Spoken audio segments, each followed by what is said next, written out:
안녕하십니까. 2022년 5월 8일 최병구 임팩트 시작하겠습니다. 자, 오늘이 5월 8일이니까 내일이면 문재인 대통령의 5년 임기가 끝납니다. 그러다 보니까 이제 문재인 정부 5년에 대한 평가가 여기저기서 나오고 정치권에서도 공방이 벌어질 것으로 보입니다. 뭐 탁현민 의전 비서관, 뭐 고민정 의원, 뭐 이런 사람들이 이제 문재인 대통령 뭐 지키기 어쩌고저쩌고 이런 얘기들을 하고 있는데 다 의미 없는 얘기가 될 가능성이 매우 크다.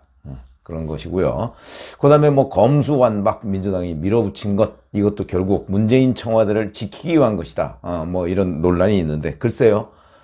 그 덕분에 뭐 새로운 검찰총장을 윤석열 대통령이 1년 1개월이나 일찍 지명할 수 있게 됐고, 그 다음에 만약에 중수청이 생긴다면, 그러면 또 중수청장도 문재인 대통령이 아니라 바로 윤석열 대통령이 지명하게 되는, 물론 여러 과정을 거치겠지만 거기에 영향을 미칠 수밖에 없는 구조가 됐다라는 차원에서 본다면 과연 지켜줄 수 있을까?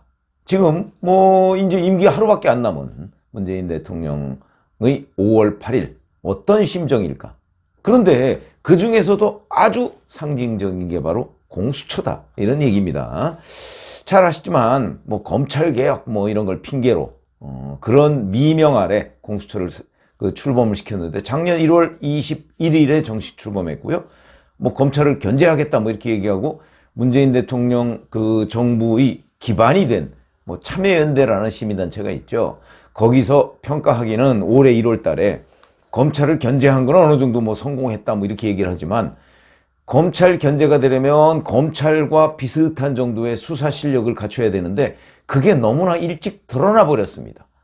미달이다, 이게 다 드러나 버렸기 때문에 견제라는 건 뭐 의미 없는 얘기가 되는 것이고요. 그런 아니 거기 공수처 차장이라는 영국 이 사람 뭐 스스로 재판에 가서 뭐 우리는 아마추어다 이렇게 고백을 하지 않았습니까? 견제가 됩니까 그게? 견제를 시키려고 혹시 뭘 어떻게 했는지 모르겠으나 실질적으로 견제가 되지 않는다 하는 것이 오히려 들통이 나는 바람에 모양만 우스운 꼴이 돼버렸다. 그 다음에 문재인 대통령은 공수처 뭐 이걸 얘기하면서 뭐 수사 기소 분리 뭐 이런 얘기를 지금도 검수완박의 명분으로 들고 있으나, 공수처도 특정 사건에 관해서 수사 기소를 그 권리를 다 갖고 있습니다. 그러니까 이것도 과연 검찰개혁이라고 하는 그들의 주장의 철학이 무엇이냐, 이런 부분에 관해서 지적을 받지 않을 수가 없는 것이고, 우선 이게 뭐 출범 때부터 논란이 많았었죠. 아니 수사기관을 범죄 혐의에 따라서 수사기관을 분리하는 건 모르겠으나 수사 대상자에 따라서 뭐 무슨 이게 고위공직자는 별도로 수사하는 기관을 만들어야 되느냐, 그건 아니죠. 그런 점에서 본다면 아주 처음부터 문제가 많은 출범이었다 한데, 그걸 가지고 굳이 검찰개혁이라고 주장을 했었습니다. 근데 그런 것들이 이제 다 무색해졌다. 공수처 설치에 대한 냉정한 평가도 곧 받게 될 것이다. 이런 것뿐만 아니고, 자, 그동안에 공수처가 설치되고 인권 침해, 이 논란이 대단히 많았습니다. 잘 아시다시피 정치, 언론, 민간 뭐 이런 쪽을 대상으로 해서 무더기 통신사찰 의혹이 있었죠. 이거 아직도 해소가 안 됐습니다. 이 통신사찰 의혹, 이것도 사실은 검찰이 수사해야 되는 겁니다. 지금 친정권 검사들이 포진하고 있으니까 이게 그냥 유야무야 되고 넘어갔죠. 사실은 수사해야 되는 겁니다. 아니 공수처가 이렇게 민간인 사찰할 권한이 어디에 있습니까? 누구도 그런 권한은 가지고 있지 않기 때문에 이 부분에 대한 오히려 수사를 받아야 되는 것 아니냐, 이런 지적이 있을 수밖에 없고요. 그 다음에 작년 3월 달이죠. 수사 외압 의혹과 관련해서 이성윤 당시 서울중앙지검장 황제 조사, 김진욱 공수처장이 자기 관용차를 내주고 데려다가 조사를 하는 둥 마는 둥, 이게 수사기관의 ABC를 지킨 겁니까? 이런 논란. 그 다음에 고발사주와 관련해서 손준성 전 대검 수사정보정책관, 이 사람 구속영장 청구 과정에서 체포영장이 기각되니까 바로 구속영장을 청구했다가 또 망신을 당했습니다.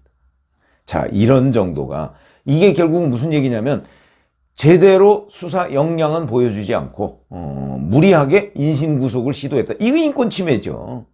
이제 그런 지적까지 정말 온갖 여러 가지. 문재인 대통령이 본인의 야심작이다라고 출범시킨 공수처가 지금은 윤석열 정부에서는 이제 찬밥 신세. 근데 그게 며칠 안 남았다 이제. 내일 모레면 공수처는 윤석열 정부의 공수처여야 됩니다. 물론 대통령이 공수처에 직접적으로 영향을 미칠 수 있는 건 아니지만 공수처의 구성이나 검사 선발 이런 데에 있어서는 대통령이 허락을 해줘야 됩니다. 예산도 마찬가지고요.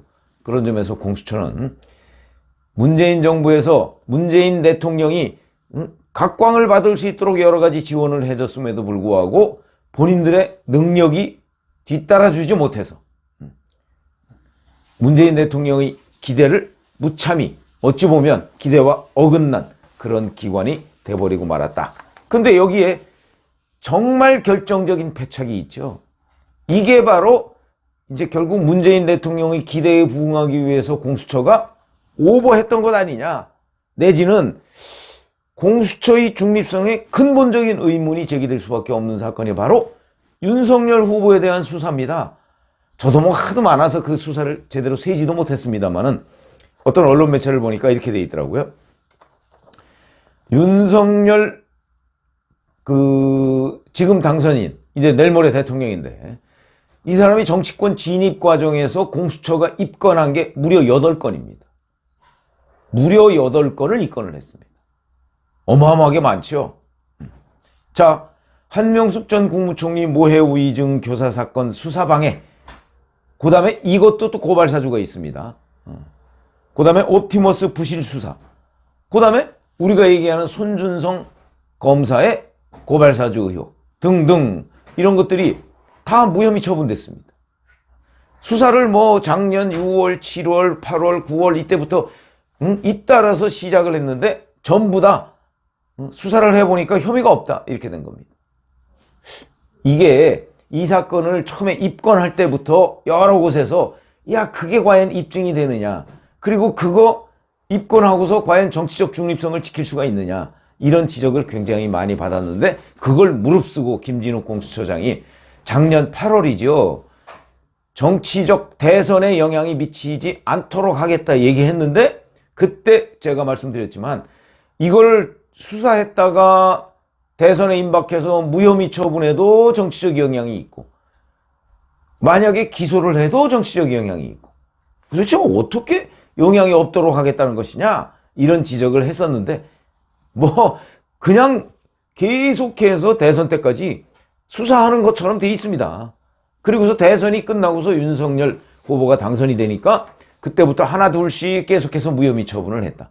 근데 그게 무려 8건이나 되는 줄 저도 처음 알았습니다. 아 이렇게 많았어? 그렇게 된 것이죠.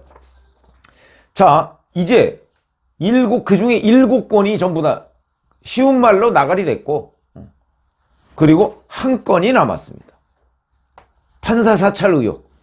이것도 말이 판사 사찰 의혹이죠. 자, 이걸 한번 잘 생각해 보시죠. 이런 겁니다. 추미애 법무부 장관이 2020년 1월 달에 취임하자마자 이른바 살아있는 권력 수사팀을 완전히 해체해 버렸습니다. 그러니까 그 수사팀에 그 새로 부임한 검사들은 도대체 이 사건이 어떻게 됐는지 모릅니다. 공소유지가 되겠습니까? 그걸 노렸을 수도 있죠. 추미애 법무부 장관이. 공소유지가 안 될 그런 상황이니까 이제 윤석열 당시 검찰총장이 그리고 더군다나 2월 달이 되면 재판부가 싹 바뀝니다. 그러니까 수사팀도 해체되고 수사검사 몇 남지 않았고 그걸 재판을 재판부도 바뀌고 이렇게 되니까 기소한 사람이나 재판할 사람이나 이게 도대체 뭔지 모릅니다. 그렇기 때문에 저는 이 재판 문건 이걸 만들었다고 봅니다. 무슨 얘기냐? 공소유지가 되려면 재판부가 이러이러한 사람들로 바뀌었으니까 어떻게 대처를 해라 하는 일종의 안내죠. 그래서 그 내용에 보면 법조인 대관에 나오는 정도의 수준입니다. 뭐 학교 어디 나왔고 이 사람이 법조계 검사들이 판사들 그 평판 잘 알 거 아니겠습니까? 자 그렇기 때문에 만약 이게 판사 사찰이 되려면 일반적으로 얘기하는 법조인 대관 수준의 어떤 그런 거나 아니면 법조계에서 그냥 누구나 다 알 수 있는 수준이 아닌 정말 이 판사나 재판부의 약점 뭐 이런 것들이 무엇이라 하는 거를 광범위하게 수집해서 거기에 넣어놨다. 그러니까 공소유지를 위해 들어가는 검사가 저 재판부 누가 어디 가서 뭐 과거 몇 날 몇 월 며칠에 어디 가서 뭘 했는데 그게 범법행위다 내지는 부당하다 뭐 이런 것들을 알고 들어가서 슬쩍 그런 걸 비춰가면서 재판부를 압박한 이런 내용이 있다면 저도 판사 사찰이라는 부분에 관해서 당연히 동의합니다. 그런 내용은 없습니다. 지극히 그냥 판사 검사 수준에서 있었던 얘기인데 과연 그게 사찰이냐 이런 것이고요. 이게 추미애 법무부 장관이 윤석열 당시 검찰총장에 대한 징계 사유로 넣었을 때도 문제가 됐습니다. 사찰이냐 아니냐 그런 정도인데 이걸 가지고 지금 공수처에서 덜컥 입건해서 수사한다. 그래놓고서 지금 몇 달이 지났는데 끙끙 앓고 무혐의 처분을 못하고 있습니다. 무혐의 처분 못하는 이유? 글쎄요, 아마 법원의 눈치를 보는가 이번에는 또 그동안에는 문재인 정부 눈치를 보다가 다른 거는 그러다가 대선이 끝나니까 다 무혐의 처분하고 판사 사찰 문건은 그래서 이제는 법원의 눈치를 보고 지금 무혐의 처분을 못하고 있는 건가요?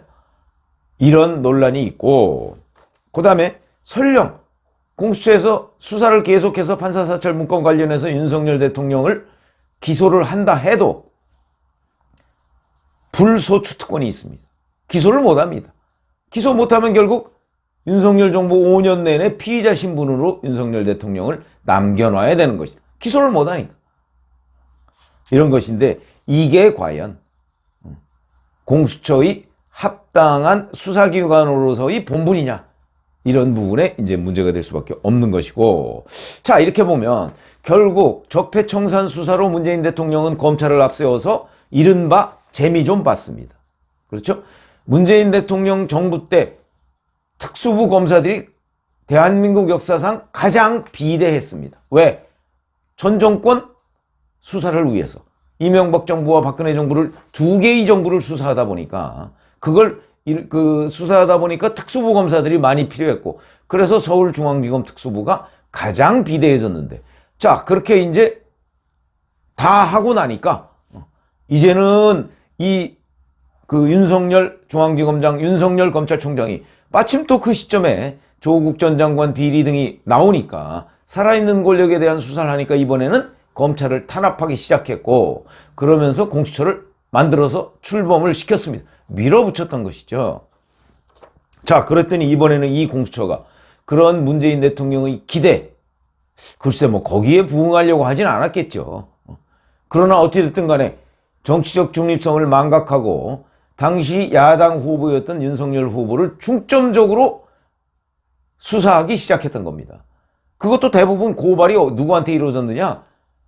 친문재인 정부의 뭐 무슨 사세행위인가요? 뭐 사법정의 바로 세우기 무슨 연대인가 뭐 거기 고발에 의해서 그러니까 친문재인 정부의 시민단체가 고발을 했다면 그건 사실은 공수처에서 이 고발의 타당성 같은 걸 제대로 검토하고 그 다음에 내사를 통해서 과연 이게 우리가 수사를 할 만한 내용인가 아닌가 이걸 살펴봤어야 되는데 거의 그냥 무작위로 마구잡이로 그걸 수사했다가 오늘날 이런 7대0 그리고 그러니까 윤석열과 공수처의 대결에서는 7대0으로 공수처가 완패했고 하나 지금 남았습니다. 아직 승부가 안 난. 근데 이것도 지금 뭐 내일 모레 취임하는 상황인데 결국 무혐의 처분할 수밖에 없는 것 아닌가. 그렇게 되면 공수처가 완패했다. 뭐 이렇게 얘기를 할 수밖에 없는 것이고요. 결국 자 문재인 대통령의 기대와 문재인 대통령의 성과라고 자처했던 그런 공수처가 문재인 대통령의 기대인지 뭔지는 모르겠으나 야당 대선 후보에 대한 중점적인 수사를 벌였다가 완패하는 모양새가 됐다. 이게 누구 잘못이냐? 문재인 대통령 잘못이냐? 공수처 잘못이냐? 뭐 이런 하여튼 상황이 돼버렸는데 무려 8건을 입건했다는 사실에 대해서 저도 놀랐고 그 다음에 그 중에 단 한 건도 입증한 것이 없다는 점에 대해서 또 한 번 놀랐다. 그런 점에서 제가 문재인 윤석열과 공수처와의 관계 이거를 말씀을 드렸습니다. 고맙습니다.